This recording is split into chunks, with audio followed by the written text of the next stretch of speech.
Good afternoon, guys. How's it going today? Have we been able to lift one person up? Or at the very least, have we been able to lift ourselves up by using our powerful thoughts? And again, I am reminding you of your power to believe that you can do this, that you right now, wherever you are, can take control of your thoughts. So you may be going through a difficult day. You may be in a challenging moment right now. Go back at it again. As I've said before, it's determination. It's that spirit of going back and learning. What could I have done differently? And it all connects to our thoughts. And then our thoughts are represented by the symbols of our words. So it's not over yet. Go back at it and try to lift someone up. If not, if you're not with people today, lift yourself up. Remind yourself of how powerful you are. And you're in charge. You're in control. Have a great afternoon, everyone.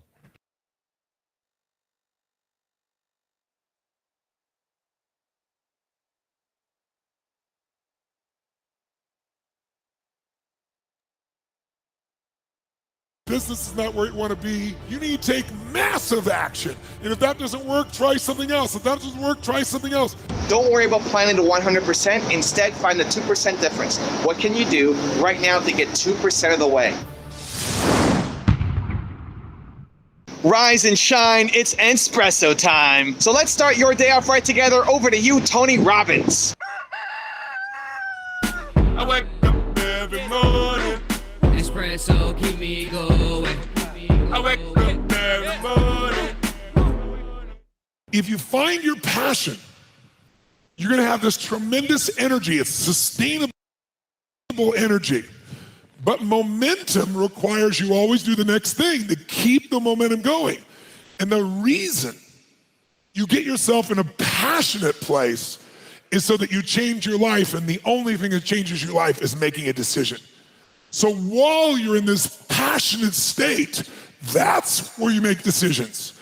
You don't make decisions when you're like, oh, I don't know, what do you think? All right, let's decide. If you make a decision in a state without momentum, if you make a decision from a place where there's no passion, you are not gonna get momentum. It'll kill momentum. It's decide, commit, and resolve. Some of you, in the past, you've gotten momentum, you've gotten passionate, you've even made a decision, but a decision is the first step. Decision is like a war. I gotta do this or that, all right, I'm gonna make myself do this. But commitment is when you now, after you've decided, you commit to do this for the long term. Whether it's hard or easy, doesn't matter. You're doing this. It takes it from this moment and it carries it into the future even when things are difficult. And the third state is resolve. Resolve means it's done. It's like, it doesn't even if you took action, it's done inside you, so it's done out there. There's no question whatsoever. Then once you decide, the only way the commitment and the energy and the momentum continues is if you take immediate, massive what, my friends? Massive what? Write down in your notes, massive action is the cure-all. Massive action is the cure-all. If you're having a difficult time with something, your relationship isn't where you want it to be, your finances are not where you want to be, your body's not where you want to be, your business is not where you want to be, you need to take massive action. And if that doesn't work, try something else. If that doesn't work, try something else. Keep going with massive action and you will find the way because it will give you momentum. The first thing most people do after they make a decision is they plan, they strategize, they tinker, they think, and it's the worst thing you can do. Here's why. You make a bold decision. You say, I'm gonna change my life. I'm gonna go off and do this crazy, amazing thing. And then you go home and you think of all the ways that it can happen and you start planning and strategizing. It's amazing, you feel great. And then you wake up tomorrow and you're a different person. You wake up tomorrow a different person and that person said, you can't do that. You can't follow through on that. Who are you to take on that big idea? And then nothing happens. Nothing happens. And so the solution after you get immediate idea is action. Don't worry about planning. Even imperfect action, just action. Because you need to build it into your nervous system that you're the kind of person who follows through. Because you need to make some commitment so that by the time you wake up tomorrow, you've committed to following through. That's the biggest problem. I call it the 2% difference. So what most people will do is they'll plan to 100%. You get an idea, you got to plan. You got to go home. You got to plan. You got to plan all the way to the end. And it's amazing. And you think about it, it's such a great place to live in as entrepreneurs, as perfectionists, as over planners. We love living in that world. Don't worry about planning to 100%. Instead, find the 2% difference. What can you do right now to get 2% of the way? If you don't get 2% of the way immediately through action, you will never get to 100% of the way. So an example, I'm sitting here, standing here, walking here on the streets of San Francisco. I'm in the middle of my 90-day tour across 23 cities. This thing started because I committed to my wife that I was going to take her to every city in North America with 1 million plus people. It was a warm summer day, and I said, Nina, we're going to go to every city in North America with 1 million plus people. It was a Wednesday afternoon. So what was the first step? It's not going home and planning to see how many cities are there. I didn't even know how many cities are there. No idea.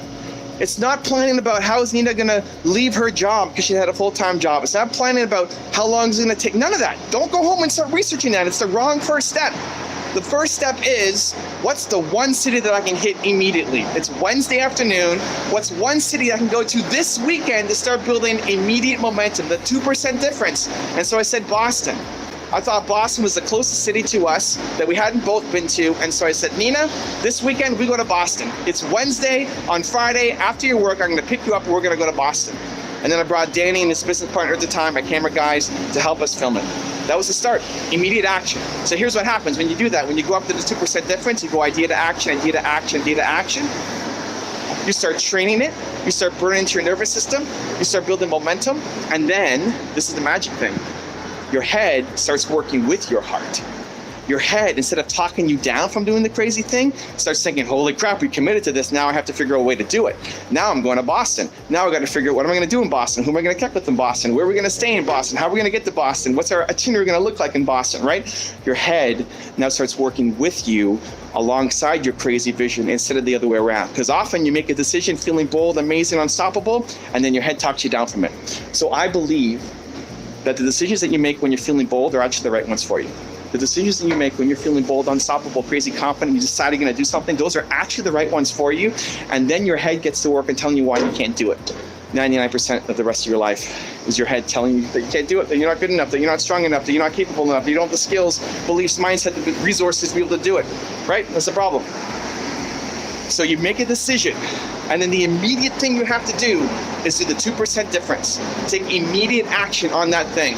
Don't go home and plan. Don't plan to 100%. The 2% difference, immediate action, train yourself. Idea, action, idea, action, idea, action. Don't judge the idea. Don't think it's crazy or too big or you have to go research it. Don't. Just act on it right now.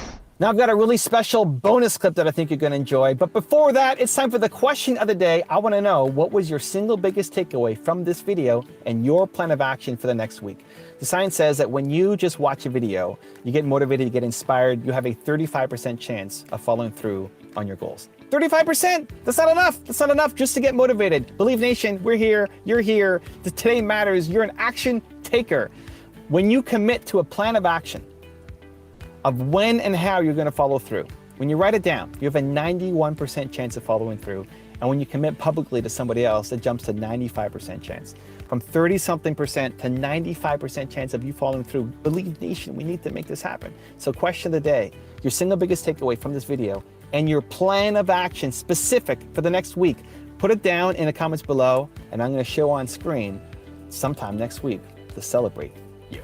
Also, if you want to have more self-love, self-confidence, self-belief, I've designed a special free training to help you get it. The science says it can take up to 254 days of consecutive action to develop a new habit. And I want that for you. I want you to develop the habit of self-belief, self-confidence, self-love. So for the next 254 days, I'm going to send you a link by email to an unlisted video to get on for free. It's in the description below. Go check it out.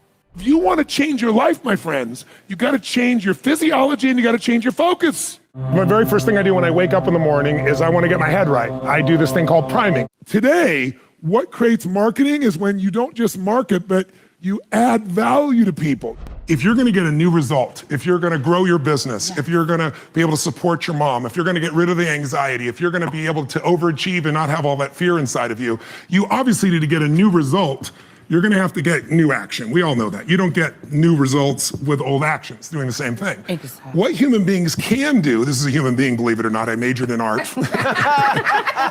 What human beings can do is amazing. What they will do is usually disappointing. It's not because we're not capable of it, it's because we don't have new actions because we get in certain emotional states that dominate us, like anxiety, like fear of failure, right? Like the fear of the loss of your mother as an example. So if you're in a state of fear, you're gonna behave very differently and get very different results, that's what that means right there, than if you were in a place of being courageous or bold or warm or connected or playful, any of those. So the most important key to changing your life in any situation is to change results, you gotta change behavior, but to change behavior, you gotta change the emotional state you're in. Now, how do you do that when you don't feel like it, right? Or it feels overwhelming? There are two ways, and I've done this with the greatest athletes in the world. I've done this with 4 different presidents of the United States. I've done it with billionaire clients. All you have to do to change your state is not try to think your way there, like I'm happy, I'm happy, I'm happy, and do a bunch of affirmations. Your brain's gonna go, BS, you are not happy, right? What you need to do is make a radical change in the way you use what we call your physiology. It's a big word, it just means the way you use your physical body. The way I'm speaking right now, because I got 5 minutes also, is sped up just a little bit. But if I said to you, there's a depressed person behind curtain number 1 over there, and I'll donate $100,000 to your best charity, your favorite charity, if you could describe what they're like physically. Tell me what's their posture like if they're depressed. You tell me. Slumped over. Slump. Where's their head? Where's their head? Down. Down. Are they breathing full or shallow? Shallow. And are they talking really fast or more slow? Slow. Loud or quiet? Probably quiet. You're all saying the same thing. How's that possible? Because you've all practiced this crap before, haven't you? But here's what you can find. If you take that same person and you change the tempo at which they move, you bring their shoulders back and change their breathing pattern, if they make a faster gesture, if they speak more rapidly, it fires off a different biochemistry in you. And in that state, you will take radically different actions. In fact, I've taught this for 40 years, and about 3 years ago, Harvard finally did a study where they proved what I did worked, and they called it these power positions. And what they showed was if you stand, everyone can try this, stand up just for a moment if you want, everybody at home can try it as well. So do something really silly, put both your hands on your hips like Wonder Woman or Superman or that stuff, right? If you stand like this and you breathe deep for just 2 minutes, what the science found was that you will absolutely increase your testosterone by 20%, man or woman. You'll drop your cortisol, which as you know is the stress hormone, by 22%, and you're 33% more likely to take action if you wouldn't have before because fear would have stopped you. Now, I don't have people just stand like this. I have people move, use their voice, make radical changes in their bodies. You can have a seat just to get a feel. I know we're short on time, but you can try it later and you'll feel it after 2 minutes. Or, somebody who's, puts their arms back like this and their feet up, that'll produce the same state. It produces more certainty in you. And that certainty gets you to take different actions. So if you are in a situation, you think of the worst scenario, your mom dying, my business goes under, I never achieve at the level I need to, all the things I have anxiety about, the minute you focus on them, you go into those states of fear, and then you behave fearful, and you get lousy results. And when you get lousy results, what does it do to your brain? You go, see, I told you I couldn't do this. It becomes this negative loop. So how do we break out of it? We change our focus by asking better questions. Everybody in this room can try this. Just right now, answer this question in your mind. What is it in your life that you're proud of? If there's something you could feel really proud of right now by focusing on it, your children, yourself, something you accomplished, you did, how many can think of something you could feel proud of? And I don't mean fake pride, ego pride, like where you're making things up. I mean, well, you really did something you're proud of. Good. Right now, close your eyes and focus on how it feels when you're really proud. Focus on that moment you're proud of. How do you breathe when you feel really proud? And if you're a little kid, what happens to your face when you're really proud? You don't hide it, right? There's that big smile on your face. Raise your hand if you can feel these feelings right now. Everyone here, just say aye if you got it. Aye. Awesome. Try one more real fast. Think of something that you could be really grateful for or excited. Pick either one. Something you could be grateful for, a person, a moment, or something if you wanted to that you could be excited about. Let's use excited for a moment. Oh. How many could think of something in your life that if you focused on it, you could feel excited? All right? Close your eyes. And just for a moment, all we're doing is changing your focus. Focus on what could excite you. Feel like it's really happening. Your mom's healing, you break through in the business, you're achieving the level you want. Anxiety is rid from my life. I'm on charge, I'm on top of it. How do you breathe when you feel really excited? And then try this, when you're a little kid, you probably made noises, the hell of it, until people told you not to. Make a noise of excitement, a sound of excitement. Go ahead in your bodies, all of you. Do it again. One more. Open your eyes. How many feel that feeling in your body right now? Yeah. So if we change the state you're in, just by changing our focus or the way we use our bodies, strongly. Now, if you say, I'm gonna change my body, like I have people do firewalks sometimes or skydiving, and you go, they're scared, and they go, Mr. Robbins said that I should change my physiology, okay? Oh shoot, it didn't work. It's gotta be a radical change, right? Here's my question for all of you.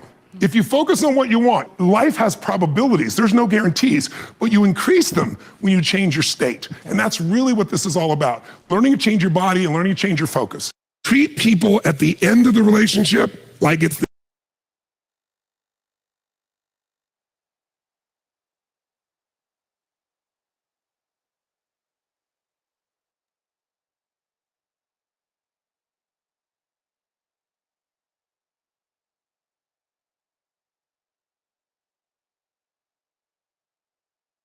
Tangled, frayed, and broken hair got you down when you wake up in the morning? What about itchy, dry, black?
Feel the power of your determination taking control of your breathing.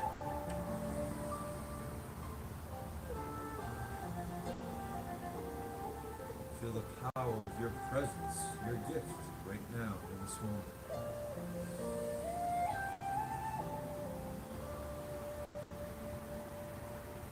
Now think about you doing your best today on all the exercises we do together in the gym of life.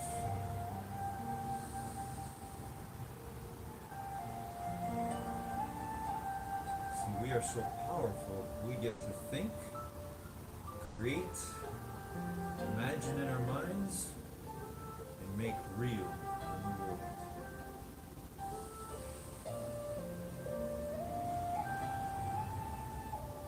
And that goes with everything. The way we do our exercises to the best of our ability is the same way we can do anything to the best of our ability.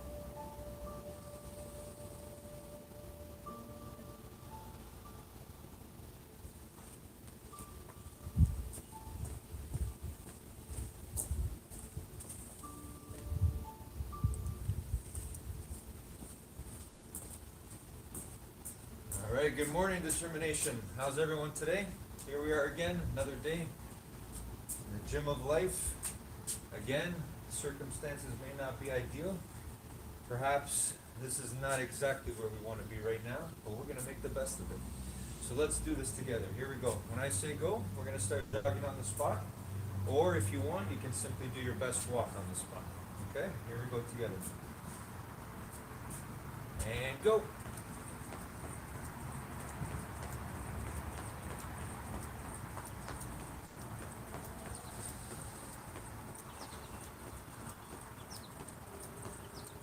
Always doing our best with whatever we got, whatever we've been given.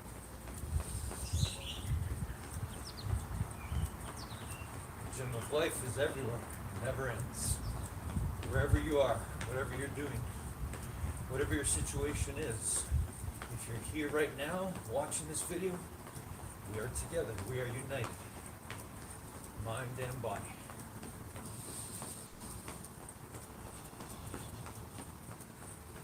Alright, let's feel that body warming up, our blood starting to flow. Keep going, almost there.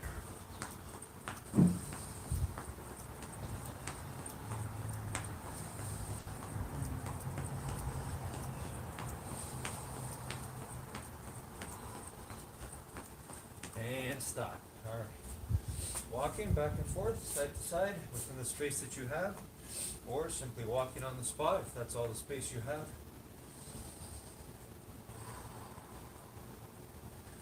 Again, feel the power of you regaining control of your breathing. Showing your body who's boss.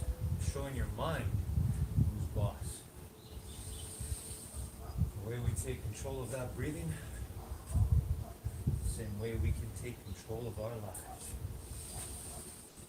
One breath at a time, one thought at a time.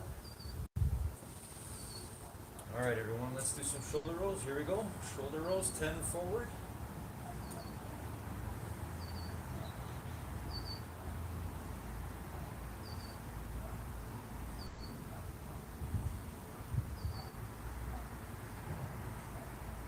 And backwards.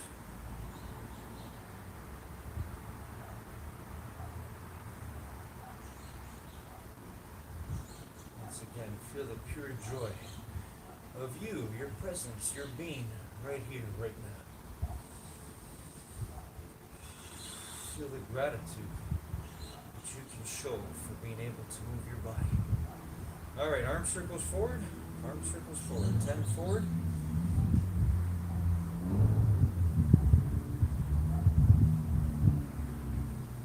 And backwards.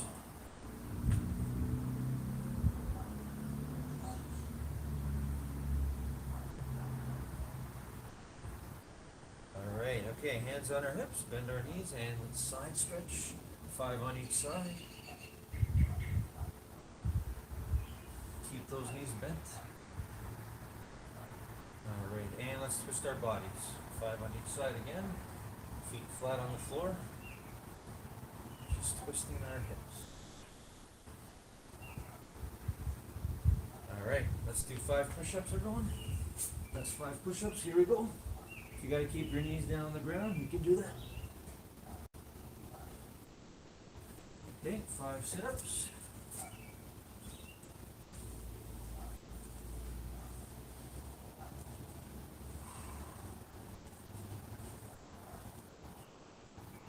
All right. Let's do 5 squats. Here we go. Best 5 squats ever. All the way down, all the way up. Good. All right, let's do lunges. 3 on each side. Arms out.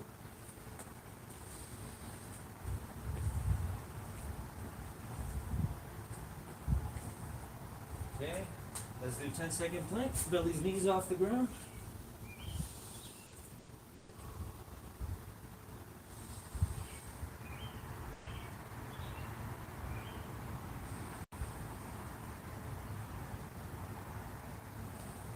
All right, good, everyone. Excellent. And stand up.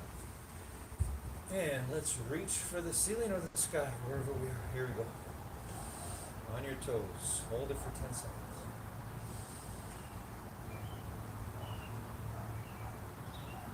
Feel the power of you reaching. Doing your best, no matter what. All right. And let's reach for our toes. Straight knees. Again, it's okay if you don't touch your toes, just reach. Safely, without hurting yourself. You should just feel a pull. You shouldn't feel pain.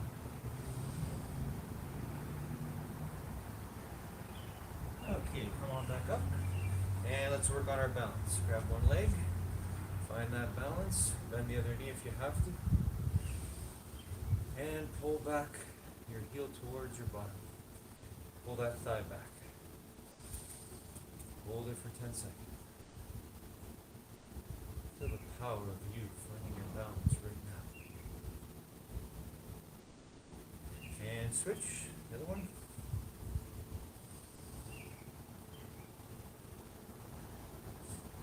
Feel the power of all of us together in this moment, united, doing our best together on these stretches and exercises.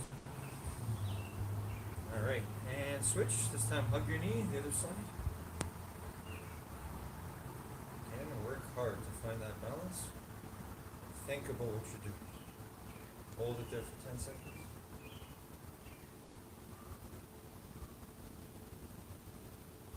Okay, and switch, the other one. Again, bend the other knee as you pull one up and hug the one knee.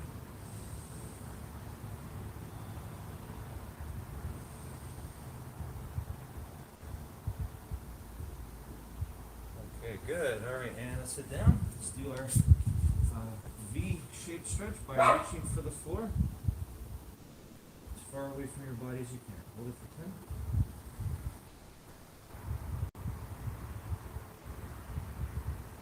10. And reach for one side. Hold it there.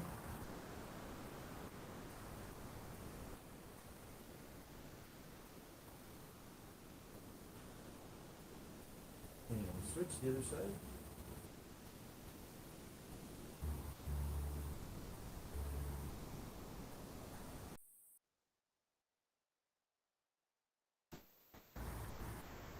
Okay, feet together and gently push. Hold it.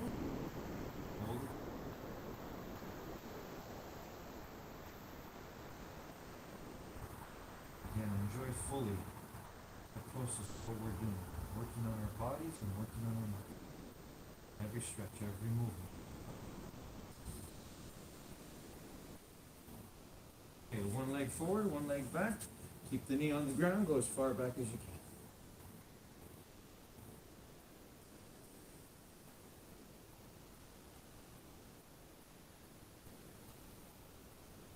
And switch, other side. As far back as you can, hold that knee down.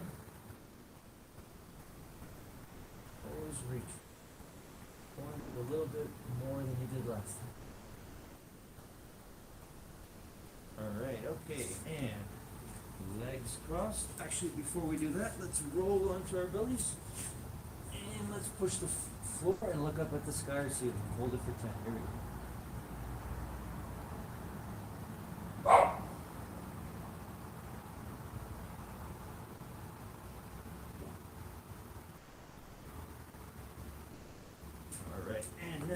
Hands crossed, back straight, eyes closed. Focused on our breathing. Tapping into that power. That power to see first in your mind what you want to bring out into the world. That's our determination, our greatest power ever. Always available to us. So right now I'm going to see myself doing the best I can to hold the plank position for one song, and then the best I can to hold my side plank positions for the rest of the other song. 2 songs today for me. What about you? What are you going to see in your mind? What exercise are you going to visualize right now? You visualize yourself doing your best dance, your best jog, your best squats, your best sit-ups, your best jumping jacks, whatever it is. See it in your mind right now before you bring it out into the world.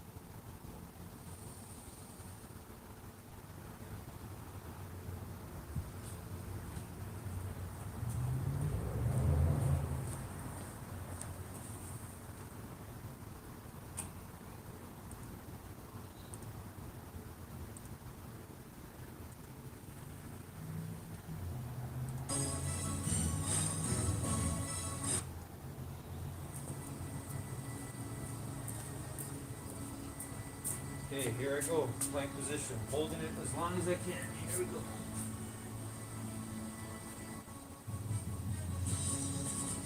What about you? What are you working on right now?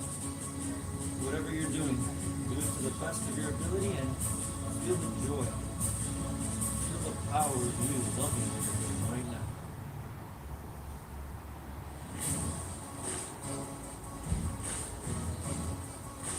That's why I love the gym of life. It goes wherever we go.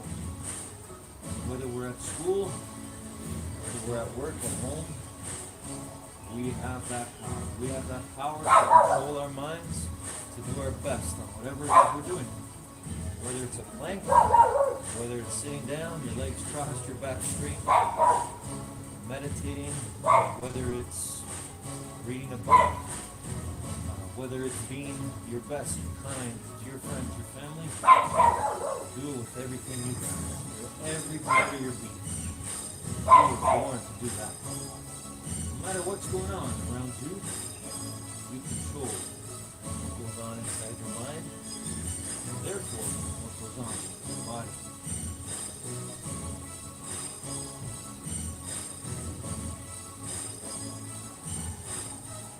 Always remember your breathing. Always breathe.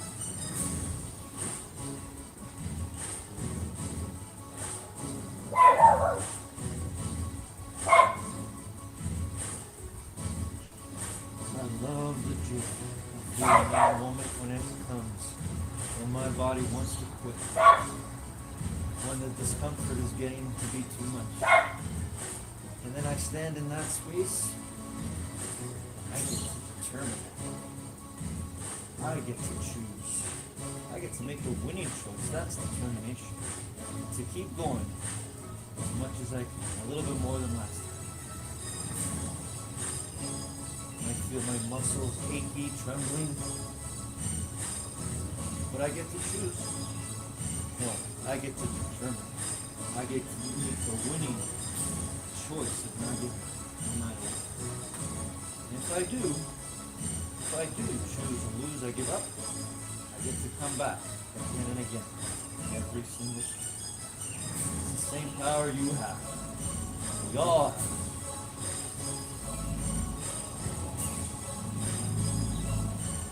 No matter what.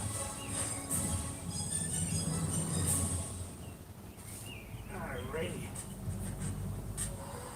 Proud of my effort there.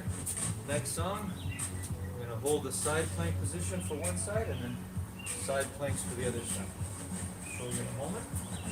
How about you? You proud of your effort so far? Keep going, everybody. Keep going. Keep moving. Moving is winning. Doing our best is winning. Wherever we are, whatever we're doing. That's the gym of life. Here we go.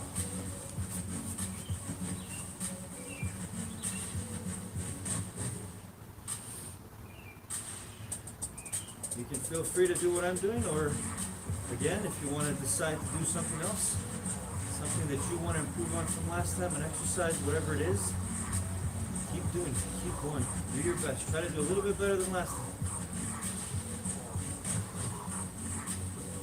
That's your determination. You get to use it wherever you go, wherever you are. You get to determine, you get to win. Make the winning, accurate, kind, peaceful, loving, positive choice to keep going, to keep finding out how unlimited you really are.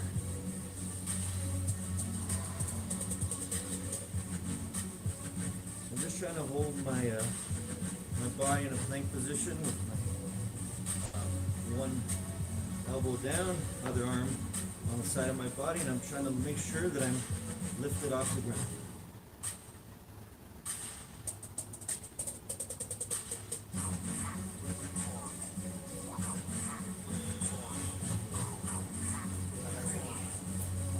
Do the other side too. That'll be my exercise for today. How about you? Keep going, whatever you're doing. If you're dancing, you're doing jumping jacks, doing push-ups, sit-ups, squats, whatever it is, keep going. Alright, other side now. Try to hold it for the duration of the song. If not, I'm gonna keep going. Even if I fall down or stop, get right back up and keep going. Always doing my best, always seeking and striving for my best, for our best. The more I do my best, the more I believe others around me want to do their best. And that goes for you. That's how powerful we are. You doing your best right now, wherever you are, whatever exercise you're doing, that's the same process that other people can be inspired by.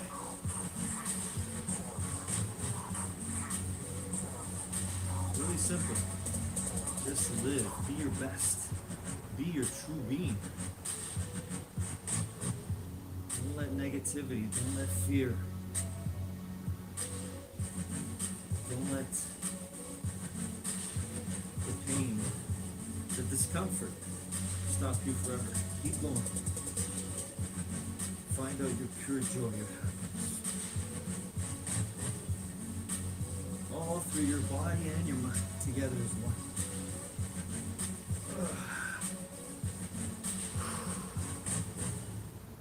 Song's not over. Gotta get back up, gotta keep going. Let's do the other side.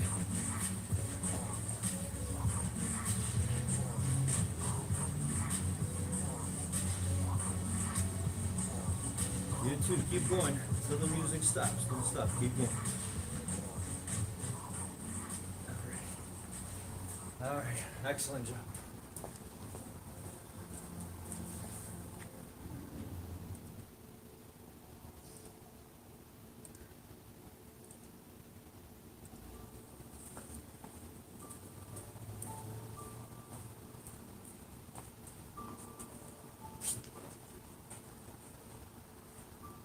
And let's bring it back.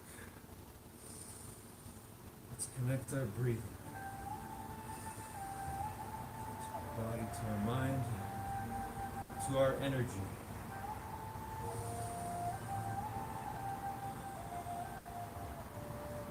To our energy of determination. That's right. We determine. We don't choose and lose, give up, believe lies, give in to fear. We don't do that. We don't give in to anxiety, stress, things that are not the truth of who we are.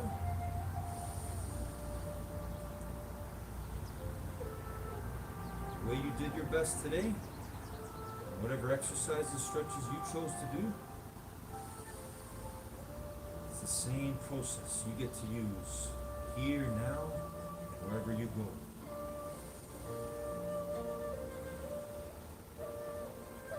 Gym of life. You get to grow your mind. You get to grow your mind health and your mind wealth.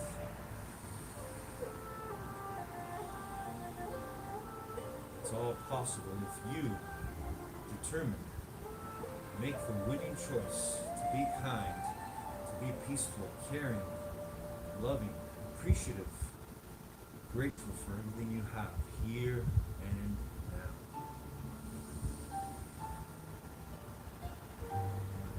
I'm so grateful for my breath right now.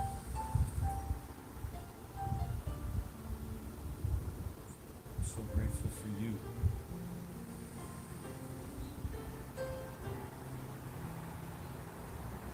I'm so grateful for our being, what we all truly are.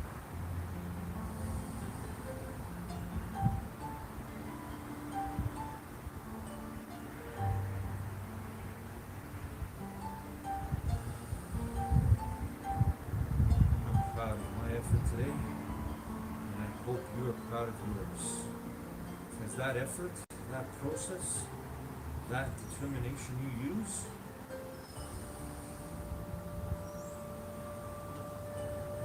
it's available to you all the time. It's your greatest gift.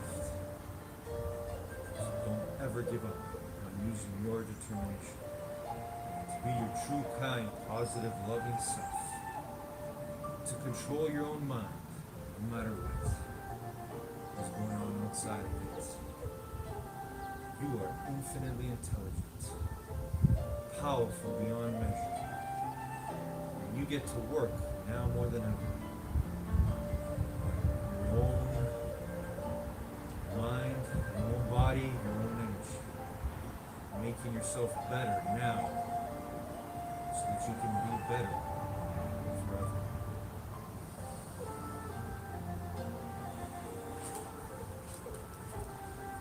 I love you, everyone.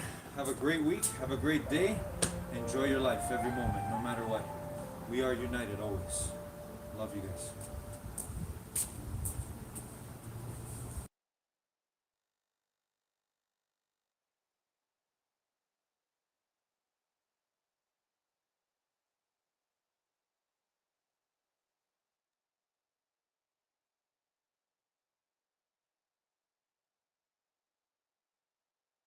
Way. Welcome to Best Life 30, your 30-day journey to creating the best life possible for yourself. You can just watch this video, or if you want to sign up for the entire series for free and get the companion bonus worksheets that go with this video, check the link in the description below. All right, so today is day 25, and we're going to learn how you can learn the skill of persuasion. Warren Buffett was doing the speech with Bill Gates about maybe 10 years ago, and he was asked by a college student, what can we do as students to make ourselves more valuable in the workplace? So you'd think Warren Buffett would say, learn how to pick stocks, learn how to investments, whatever he would say, right? Not what he says. He says, go out and take a course in sales and communication. Yeah, he did. Dale Carnegie changed his life. There you go. And that was the point. Because he took that. He says, I took Dale Carnegie, changed without that. You know what he'd be without that course? Yeah. He'd be the richest money manager in Omaha, Nebraska that no one ever heard of. Yeah, and he met his wife that way. The love of his life. Because without the ability to influence and persuade, you can't put yourself out there to the world and be known for what you really are. I believe that leadership is really a skill of influence. It is the most important skill that any human being can master. And I don't think of leadership as a position. I see it as a skill, a tool that all of us have to have. In other words, the quality of your life, I really believe, comes down to your level of leadership. Other people don't have to follow you to be a leader, but you have to live life on your terms. And the first person you have to influence is yourself. Whether you're fit or fat, whether your kids are on drugs or not, is who has more influence, the guy on the street corner or you. Whether you're fit or fat is, can you influence your own hands, your own body, your own mind to do what's necessary? So I think to be able to influence the thoughts, the feelings, the emotions, and the actions of another human being, that's what leadership is. I really believe in order to influence people, you got to know what already influences them. Mm-hmm. The mistake that we make is we don't connect enough to figure out who this person is. And what most of us do is try to lead other people by influencing them the way we'd be influenced. Mm-hmm. They try to influence their kid to clean the room the way that would make you do it. But even though they're your kid, they're different than you. And so they're going to do it for a different set of reasons than what you would do it for. You might have done it because someone told you to, but your kids, you tell them all day long, that's not it. There has to be something else. It's a sense of freedom they get from it, or a sense of mastery, something that's going to move them. So I always say there are two things that influence everyone. If you want to be a leader, you have to know how to change other people's states. A person is in a no state, a person's in an angry state, a person's in a frustrated state. You have to be able to influence their state, because if you change their state, you're going to change the result they get. But the second thing you have to understand is, what are people's blueprints? Blueprints, my shorthand for what are the values? What do they believe? What do they fear? I always say to people that life is found in the dance between what you desire most and what you fear most. If I want to lead you and support you, I got to know your goals, your desires. I got to know what you're scared about, what you're fearful about, what stresses you out. And if I understand that, I can communicate in a way that'll inspire you to maximize, not only when I'm here, that's management. Leadership is I'm gone and you've raised your own standard and you're going to continue to perform at a higher level. I'm incredibly nervous to talk in front of you, because you've got to be one of the most formidable people that I've ever heard of or ever listened to or ever seen. So my question is, again, you're one of the best communicators that I've ever listened to. If I could be half as good at you, or at communicating as you are, I would be set. How can I teach myself to do that? Practice. You know, really, like, well, there's a couple of things. Helps to read a lot. It really helps to write. So if you want to make yourself articulate, which is a very good idea, then not only should you read, but you should write down what you think. And if you can do that a little bit every day, 15 minutes, maybe you could steal 15 minutes and do it every day. But if you do that for 10 years, you really straighten out your thinking. If you're going to speak effectively, you have to know way more than you're talking about, you know. So this is often difficult for beginning lecturers at university, because they'll do a lecture on a topic, but they only know as much as they're saying in the lecture. And they get kind of stuck to their notes because of it. But you want to know 10 times as much as you are saying in the lecture, and then you can specify a stepping path through it and elaborate with the other things that you know. But to do that, you have to do a lot of reading. But you also have to do a lot of reading, because that's where the synthesizing comes. So that's on the input side. And then on the output side, well, there's some techniques, let's say, is like if you're speaking in front of a group, you are not delivering a talk to a group. That's not what you're doing. The talk isn't a packaged thing that you present to a group. There isn't a group. There's a bunch of individuals, and you talk to them. So when I talk to a group, I always talk to people one at a time. And that makes it easier too, because you know how to talk to a person. It's like, can you talk to 1,000 people? Well, probably not, because it's too intimidating. But there isn't 1,000 people there. There's 1,000 individuals. And so you just look at an individual and you say something, and you can tell if they're engaged. They look confused, or they look interested, or they look angry, or they look bored, or maybe they're asleep, in which case you look at someone else. And they give you feedback about how you're doing. And so one thing is to have something to say, yeah, but the next thing is pay attention to who you're talking to. Because unless you're very badly socialized, and that seems unlikely in your case, because you present yourself at least moderately well, and well, I mean, I don't know you very well, but on first sight, you're doing fine. So the probability that if you pay attention to the individuals that you're talking to, that your natural wealth of social skill will manifest itself is extremely high. And so you don't deliver a talk to an audience. That's a really bad way of thinking about it. You're actually engaged in a conversation with an audience. Even if they're not talking, they're nodding and shifting position and looking like this, and you can pull all that in and use it to govern the level at which you're addressing the entire audience. So the last thing I would say is, well, having the aim to be a good communicator is a good start. And you think, well, I could buttress that to some degree. But there isn't anything that you can possibly, this is the whole point of a liberal education, there isn't anything that you can possibly do that makes you more competent in everything you do than to learn how to communicate. I don't care if you're going to be a carpenter. I mean, being a carpenter, by the way, is very difficult, especially if you're a good carpenter. But if you're good at communicating as a carpenter, you're like 10 times better as a carpenter. So and this is something that the liberal arts colleges, I think, I don't know if they've forgotten it, but they don't do a very good job of marketing. It's like, well, what's the use of a bachelor's degree, a Bachelor of Arts? It's like, well, you can think, you can write, you can speak, you've read something. It's like, the economic value of that is incalculable. The people that I've watched in my life who've been spectacularly successful they have skills. Clearly, that's a minimum precondition. But they're also very, very good at articulating themselves. And so whenever they negotiate, they're successful. Well, that's kind of like the definition of success in life, right? You negotiate and you're successful. It doesn't mean you win. Because if you're a good negotiator, if you're a really good negotiator, everybody walks away from the negotiation thrilled. And so then people line up to do things with you. So, and that's all dependent on your ability to communicate. So practice.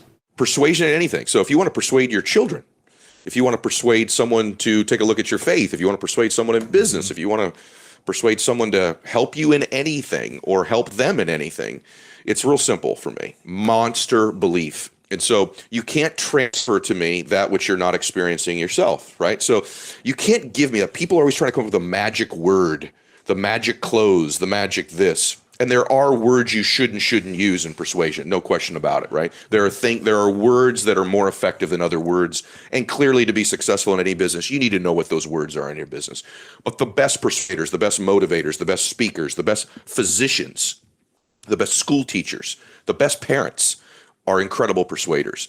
And what they do is they come from a monster place of conviction and belief that they can transfer you to, because people respond to energy much more than they do words. They respond to what they feel, not what they hear and see. Hear and see are real low-level influencers. Energy, spirit, transfer of energy is what people respond to. And so I'm cognizant all the time of getting in a state of total belief and certainty about what it is that I'm going to represent or speak on, if I'm speaking on stage about a particular topic, and then transferring that energy into people. And that seems generic or hokey, but it's actually what great persuaders do. In fact, if you're listening to this, you think of anybody that you know who's incredibly persuasive. They may have great words, they probably do, but it's something you feel from them, right? And that's the difference between a great doctor and a so-so doctor. Great doctor says, here's the prescription, you're out of here. Another one, is this going to work or not? I don't know. Another one, you leave there feeling that you're going to be healed, feeling you're in good hands. You feel their certainty, you feel their confidence. Same when you hear a speaker, if you're buying real estate from somebody. But it's not just buying things, it's a great pastor in a church. A great person, if you do TM, who's taught you TM, it's their certainty, it's the energy you feel. And so for me, it's always getting to, I have to really believe what I'm saying. I have to really feel it to transfer it to. And communication skills come in many forms. I'm talking about writing their email, or writing their social media post, or conducting their meeting, or speaking one-on-one, speaking on the phone, talking with a prospect, or even speaking to large groups of people. All those falls under communication skills. One of the things that I did that changed my life early on in my career is I joined Toastmasters to hone and develop my public speaking skills. I was also learning from a mentor to develop my copywriting skill, which is communication in the written forms. How to use words in print to persuade, influence somebody. So all successful people, they have this one thing in common: the ability to influence, persuade, and inspire other people. I believe the easiest way to influence somebody, not to convince them, not try to twist their arm, but the easiest way to influence somebody, to persuade somebody, is by asking them questions. By asking them questions. So when you know that the idea is wrong, instead of telling people, hey, you're wrong, this is no good, no one likes to hear that they are wrong. Even though they are wrong, they don't want to hear that shit. It's much better to ask them questions. Hey, you know what? Yeah, it's okay, we can go with this plan, but have you ever thought about this? What are the consequences if this doesn't work out? Wouldn't it be a good idea to have a plan B, right? And this maybe it's gonna work, but what's the downside of this, right? And can we live with the downside? When you throw it out there and you make it their idea, because one thing I've learned in persuasion is this. When you say something, it means one thing. When they say something, it means everything. So instead of you saying it, make them say it. Make them think about it. Make them question it. Make them doubt their own ideas versus you try to doubt their ideas. And also, when you are communicating, when you're asking questions, you need to ask with certainty. In this world, in this uncertain world, what we do is we sell certainty in an uncertain world.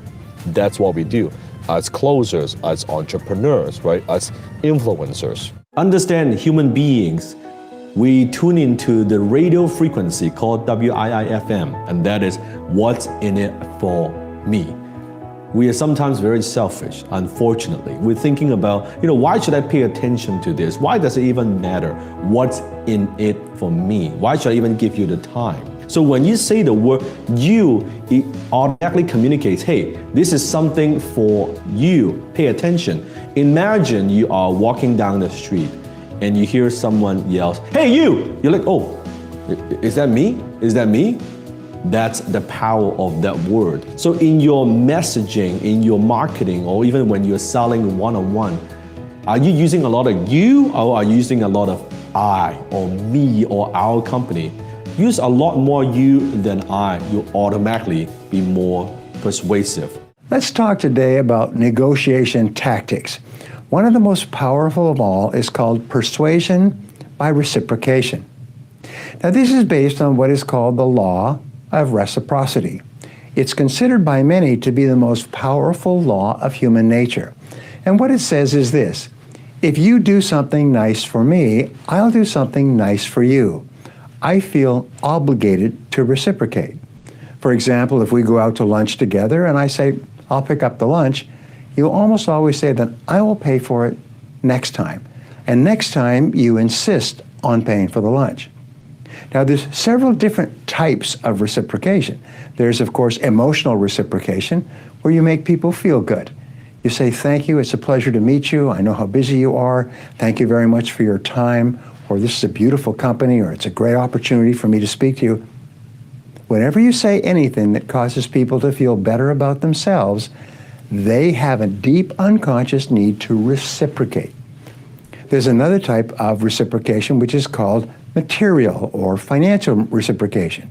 When you do something physical for someone, for example, you help someone load their car, they want to help you load their car. You lend people money or your lawnmower, they want to pay you back by reciprocating in some way. We always like to do things for others because we have, according to psychologists, this deep need to be even. So if you do something for me, the only way that I can get even is by doing something for you. By the way, the reverse is also true. If you do something that hurts me, then I feel a deep need to get even as well, so be careful. So the starting point of reciprocation is look for opportunities to do things for others. Something as simple as bringing a cutout from a newspaper that may be of interest to a prospect. Something as simple as giving a person a book or something like that. Something as simple as opening the door or getting a cup of coffee is a very powerful technique to cause people to like you and to feel obligated to you. How do I add more value